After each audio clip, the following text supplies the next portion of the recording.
नमस्कार मित्रों, मैं हूं राकेश अचल और आप देख रहे हैं चक्षुदर्शी के इस एपिसोड में आपका बहुत बहुत स्वागत है।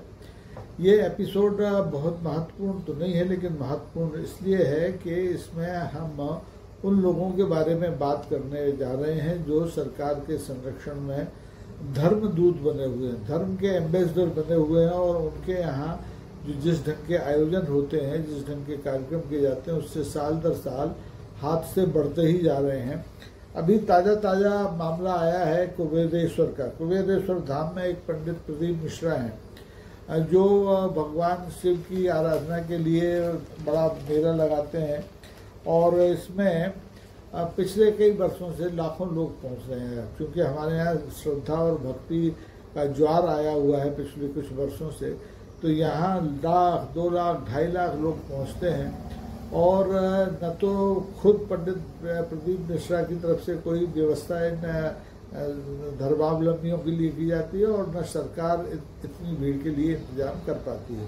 सरकार इतनी भीड़ के लिए इंतजाम करे भी क्यों, ये अलग बात है, लेकिन सरकार करती है। और हम देखते आए हैं कि जो इंदौर भोपाल जो हाईवे है, उस मार्ग पर ये अपना कुबेरेश्वर धाम पड़ता है और इसमें श्रावण के महीने में और इसके अलावा भी ऐसे आयोजन होते हैं भगवान शिव को लेकर के, उनकी आराधना को, उनके पूजा पाठ को लेकर के, कि जिसमें भीड़ इतनी उमड़ती है कि हादसे हो ही जाते हैं। लेकिन सरकार ने आज तक न तो पंडित प्रदीप शास्त्री को हड़काया, न उनके खिलाफ कोई मुकदमा कायम किया, न उन्हें कभी गिरफ्तार किया, बल्कि उन्हें लगातार संरक्षण देती जाती है और उनके यहाँ जिस तरह के जो हादसे होते हैं उनकी भी अनदेखी करती है, लीपा पोती करती है और हाथ झाड़कर चल देती है। अभी ताज़ा खबर ये है कि कल गुरु पूर्णिमा के क्षमा कीजिए, कल की बात है, बीते कल की बात है कि उस समय वहाँ पर अचानक रात को 3.5 लाख लोग इकट्ठे हो गए कुबेरेश्वर में। और जो फिर भगदड़ मचती है, अमूमन जब भीड़ होती है, उमस होती है, गर्मी होती है, पानी बरस जाता है तो भगदड़ मचती है। तो उस भगदड़ में रात को ही 2 लोग मर गए और यहाँ ये पहली मौत नहीं है, दर्जनों लोग घायल होते हैं। 2022 में भी ऐसी ही एक हादसा हुआ था गुरु पूर्णिमा के दिन, उसमें भी एक महिला की मृत्यु हो गई थी और 12-14 लोग गंभीर रूप से घायल हुए थे। घायल तो बहुत हुए थे, लेकिन ये सरकारी आंकड़े हैं। फिर 2023 में 16 फरवरी को फिर ऐसे ही हादसा हुआ, जिसमें कि 20 किलोमीटर रास्ते पर लगभग 8 घंटे तक जाम लगा रहा इंदौर से भोपाल के बीच। कई बीमार, कई ज़रूरतमंद लोग उस जाम में 8 घंटे तक फंसे रहे और करीबन 30,000 गाड़ियों को उस रास्ते पर ये शिव भक्तों की कृपा से और प्रदीप मिश्रा जी के भक्तों की कृपा से रुकना पड़ा। और लेकिन इस हादसे में भी 2 लोगों की जान चली गई। उसके पहले भी ये हादसे होते रहे और अभी 5 अगस्त को जो हादसा हुआ है, इसमें भी कांवड़ यात्रा वहाँ से निकल रही थी और वहाँ पर शिव मंदिर है, लोग कांवड़ का जल, जो गंगा जल या जो भी पवित्र नदियों का जल लेकर आते हैं, इसे चढ़ाने आते हैं, तो उसमें भी भगदड़ में 2 लोग मारे गए। लेकिन न तो ये यात्रा रुकी और न ही किसी ने कोई बयान दिया। पंडित जो प्रदीप मिश्रा हैं वो तो इस मामले में बोलते ही नहीं हैं। और संकट ये है कि इसमें प्रशासन जो है, सारी जिम्मेदारी प्रशासन की होती है, क्योंकि प्रशासन न तो मिश्रा जी को ये भीड़ बुलाने से रोक पाता है और न ही प्रशासन इस भीड़ के लिए जो आवश्यक सुविधाएं हैं, जो व्यवस्थाएं यातायात नियंत्रण की हैं, पेयजल की हैं, सफाई की हैं, वो नहीं कर पाता है। इसलिए ये हादसे लगातार होते रहते हैं। ऐसे ही अभी आप देखिए कि पिछले हाल के कुछ वर्षों में मध्य प्रदेश में एक दूसरा आश्रम बड़ा सुर्खियों में है, बागेश्वर का। छोटा सा मंदिर था, फिर अब वो धाम बन गया है, अब वहाँ मार्केट बन रहा है, अब वहाँ आवासीय बस्तियाँ बसाई जा रही हैं आश्रम संचालकों की ओर से। वहाँ के आश्रम संचालक को आप जानते ही हैं, बड़बोले धीरेन्द्र शास्त्री हैं। यहाँ पंडित मिश्रा हैं, वहाँ धीरेन्द्र शास्त्री हैं, वो गर्ग गोत्री हैं, ये मिश्रा जी हैं। दोनों धर्मदूत बने हुए हैं सरकार के संरक्षण में। मिश्रा जी अभी श्रीलंका में शिव पुराण पढ़ रहे हैं, लोगों को वहाँ पर ज्ञान दे रहे हैं। और हमारे बागेश्वर वाले बाबा तो कई बार ऑस्ट्रिया और इंग्लैंड और कहाँ की यात्राएं कर चुके हैं। उनमें सरकार की भी कृपा होती है और जो धनपति हैं उनकी भी कृपा होती है, और बाबाओं के अपने चमत्कार, बाबाओं के प्रति अपने प्रति जो उनके प्रति जो श्रद्धालुओं की श्रद्धा है वो भी होती है। तो ये बाबा अब मध्य प्रदेश में हादसों का पर्याय बन गए हैं। बागेश्वर में भी अभी पिछले दिनों एक हादसों का एक महिला मर गई, वहाँ टीन गिर गया, टीन सेट गिर गया, दीवार गिर गई, पता नहीं क्या क्या होता रहता है। लेकिन स्थानीय प्रशासन इन हादसों के लिए कभी कोई प्रकरण इन धाम वालों के खिलाफ दर्ज नहीं करता है, क्योंकि इनको सरकार का संरक्षण है। सरकार के मुखिया हों, मंत्री हों, विधायक, नेता हों, माफिया हों, सब इनके यहाँ जाकर के ढोक लगाते हैं अपने को तारने के लिए, अपने पापों से मुक्ति पाने के लिए। तो कोई इनके खिलाफ कार्रवाई नहीं करता। और ये मध्य प्रदेश के लिए वरदान है ये बाबा, ये अभिशाप है, ये तय करना बड़ा मुश्किल हो गया है। लेकिन हकीकत ये है कि जो पंडित प्रदीप मिश्रा लाखों भक्तों को ज्ञान देते हैं और उनको तरह तरह से फार्मूले बताते हैं सफलता के, उनके अपने घर में उनका बच्चा कक्षा 8 में फेल हो जाता है, जबकि वो दूसरों से कहते हैं कि अपने बच्चों से कहो कि वो बेलपत्र चढ़ाएं, फलाना करें, निशाना करें। तो ये अंधविश्वास फैलाने वाले बाबा हैं।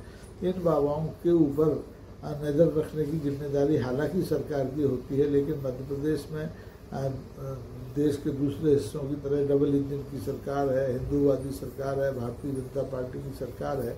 तो वो इन बाबाओं को की लगाम कसने की बजाय इन बाबाओं को संरक्षण देती है, और इन बाबाओं के आने वाली भीड़ का इस्तेमाल, फ़ायदा जो भी आप कहना चाहें, वो अपने राजनीतिक हित के लिए करती है। और चूंकि इन बाबाओं के आगे पीछे भीड़ है निश्चित तौर पर, इसमें कोई दो राय नहीं है कि इन बाबाओं के पास भीड़ को आकर्षित करने का कोई अज्ञात यंत्र है कि लोग खींचे चले जाते हैं और मामूली से गांव धामों में बदल गए हैं। पहले हम तो जब बच्चे थे तो हम तो दुनिया में, हिंदुस्तान में 4 ही धाम मानते थे कि 4 धाम की यात्रा पे करना है। अब तो कदम कदम पर धाम है। मध्य प्रदेश में तो धामों की कमी नहीं है।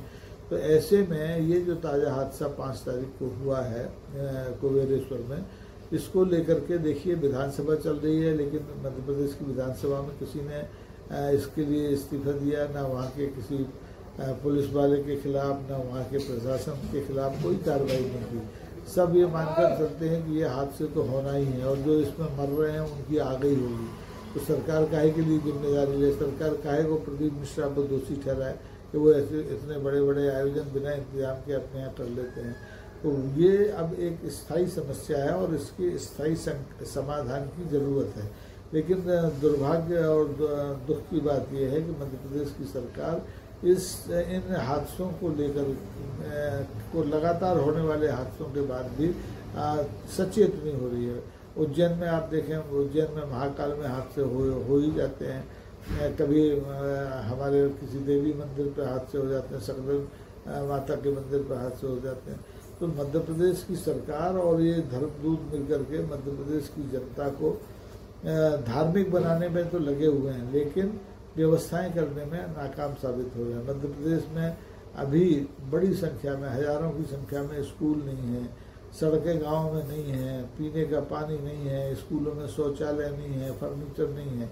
लेकिन सरकार को और इन बाबाओं को पड़ी है कि इनके धाम समृद्ध हो जाएं, वहाँ पर सुविधाएं हो जाएं, वहाँ पर आवासीय बस्तियाँ बस जाएं। अब जो मैंने कहा प्रदीप मिश्रा के बारे में तो मैं नहीं कह सकता, लेकिन धीरेन्द्र शास्त्री ने तो बाकायदा विज्ञापन दे के ये घोषणा की है कि वो वहाँ भक्तों के लिए आलीशान वो बनाएंगे बस्ती को, केवल लेकिन हिंदुओं के लिए बनाएंगे, फ्लैट बनाएंगे, डुप्लेक्स बनाएंगे। यानी अब वो हनुमान जी की कृपा बांटने के साथ साथ अब बिल्डर भी बने जा रहे हैं। तो ये सब सरकार के संरक्षण में हो रहा है और पुलिस और प्रशासन इनके आगे इसलिए नतमस्तक है कि प्रदेश के मंत्री, मुख्यमंत्री, संतरी, विधायक और यहाँ तक कि आपके इसमें बागेश्वर में तो प्रधानमंत्री तक पहुँच गए। तो जब जिस पे देवी का हस्त हो प्यारे, उसका पिल्ला भी मस्त हो प्यारे वाला मामला है। अगर सरकार का संरक्षण है तो कोई इन बाबाओं को, जो कि अब धर्मदूत की जगह यमदूत बनते दिखाई दे रहे हैं, क्योंकि इनके यहाँ हर बार कोई ना कोई हादसा होता है, लेकिन इनके खिलाफ पुलिस में, कानून में, हमारे यहाँ व्यवस्था है कि गैर इरादतन हत्या का मामला भी दर्ज नहीं किया जाता। ये और उल्टे दादागिरी करके, अपनी नेतागिरी करके प्रशासन को दबा के रखते हैं और अपनी सारी गलतियों को छुपा लेते हैं।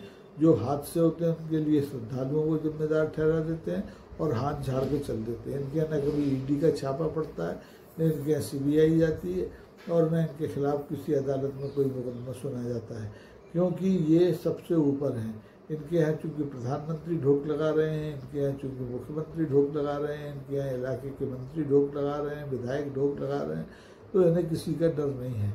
लेकिन चूँकि आज के अखबारों में पंडित प्रदीप मिश्रा के आश्रम में, इस धाम में, कुबेरेश्वर में हुआ हादसा सुर्खियों में है, तो लोग चिंतित जरूर हो रहे हैं और लोगों की चिंता को मैं भी अपनी चिंता शामिल कर रहा हूँ। और मध्य प्रदेश की सरकार से मेरा ये आग्रह है कि वो इन बाबाओं की गतिविधियों पर अंकुश लगाए। अगर ये इतने लोकप्रिय हैं और इतना संसाधन इनके पास है, चढ़ौती आती है, तो ये सारे इंतजाम खुद करें। पुलिस पैसा ले इनसे, व्यवस्था करने का, फायर ब्रिगेड का इंतजाम करे, पीने के पानी का इंतजाम करे, पुलिस के जवान लगाए और इन सब की वसूली इन आश्रम वालों से, इन धाम वालों से करे। ऐसी व्यवस्था है भी, लेकिन लोग कर नहीं रहे हैं। तो देखना है कि इस हादसे के बाद क्या मध्य प्रदेश की सरकार चेतती है, जागती है, या ऐसे ही ये हादसे यहाँ होते रहेंगे मध्य प्रदेश में और लोग इसको सदगति मानते रहेंगे इन हादसों में मरने वालों को, और इन सारे घटनाओं, दुर्घटनाओं पर पर्दा डाला जाता रहेगा। तो ये अंक आपको कैसा लगा ज़रूर बताइए। अगर चाहें तो लाइक कीजिए, शेयर कीजिए और सब्सक्राइब कीजिए। आज के लिए बस इतना ही। बहुत बहुत धन्यवाद। नमस्कार। जय हिंद।